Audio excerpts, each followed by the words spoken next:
Hi అండి. ఆయుర్వేదంలో మంచి మొక్కను ఒకటి మీకు చూపించబోతున్నాను. మీకు మోకాళ్ళ నొప్పులు ఎప్పటి నుంచో తగ్గట్లేదంటే మోకాళ్ళ నొప్పులు తగ్గే చెట్టు మన దగ్గర ఉందండి. ఇదిగోండి మీకు చూపిస్తున్నాను చూడండి. జిల్లేడు చెట్టు అండి. చూడండి, దీన్ని తెల్ల జిల్లేడు అంటారు. చాలా అరుదుగా దొరికిద్ది. మీకు ఎక్కడా కూడా దబక్కన కనిపించకపోవచ్చు. ఎక్కడన్నా కనిపిస్తే ఆయుర్వేదానికి నెంబర్ 1గా పనిచేస్తుందండి. ఇది తెల్ల జిల్లేడు. ఇదిగోండి పూలు ఎలా ఉంటాయి చూడండి. చూడండి పూలు చూడండి ఎలా ఉన్నాయో. కాయలు వచ్చేసి పూత కూడా పూసేటప్పుడు పచ్చదనం ఉంటుందండి.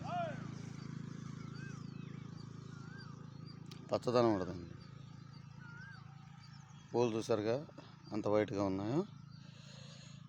ఈ ఆకును కనుక తీసుకొని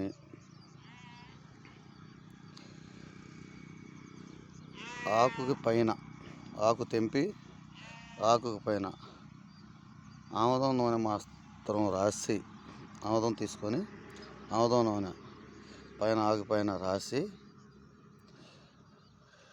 కింద మంట పెట్టి గ్యాస్ మీద కానీ కట్టెల పొయ్యి మీద కానీ లైట్గా వీట్ చేసి, అది మోకాళ్ళ నొప్పులు ఎక్కడ ఉన్నాయో, గిలక నొప్పి కానీ, మోకాళ్ళ నొప్పి కానీ, అరికాళ్ళ నొప్పి కానీ, ఏదైనా కానీ ఎక్కడైనా మీకు నొప్పులు ఉంటే ఆ నొప్పుల దగ్గర లైట్గా వేడి చేసిన ఈ ఆకుని అక్కడ అంటించి కట్టినట్లయితే నొప్పి మాత్రం ఎమ్మటే పీకేస్తుందండి. నొప్పి ఉండదండి. చూడండి, తెల్ల జిల్లేడు అంటారు దీన్ని. చూడండి, చాలా అరుదుగా కనపడుద్ది. ఎక్కడో ఒకసారి వైద్యానికి బాగా పనిచేస్తుందండి. చెట్టు తీసేటప్పుడు, ఆకు తుంచేటప్పుడు పాలు వస్తాయండి. పాలుకి మాత్రం కళ్ళకి దగ్గరగా ఉంచమాకండి. కళ్ళలో పడి అంటే కళ్ళు పోయే అవకాశాలు ఉంటాయి. పాలు మాత్రం కళ్ళల్లో పడినమాకండి. జాగ్రత్తగా ఆకు తుంచాలండి.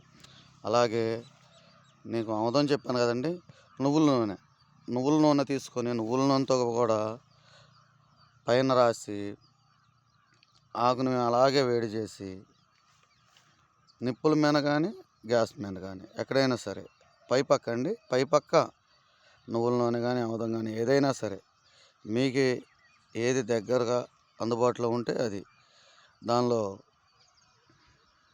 దాన్ని తీసుకొని మీరు రాసి వేడి చేసి మీకు కాలు కట్టుకున్నట్లయితే మాత్రం నొప్పి ఎమ్మటే లాగేస్తుందండి.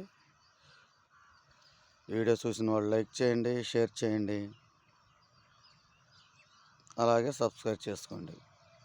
ఇలాంటి మరిన్ని వీడియోల కోసం సబ్స్క్రైబ్ చేసుకుంటే మళ్ళీ చేసి పంపిస్తామండి.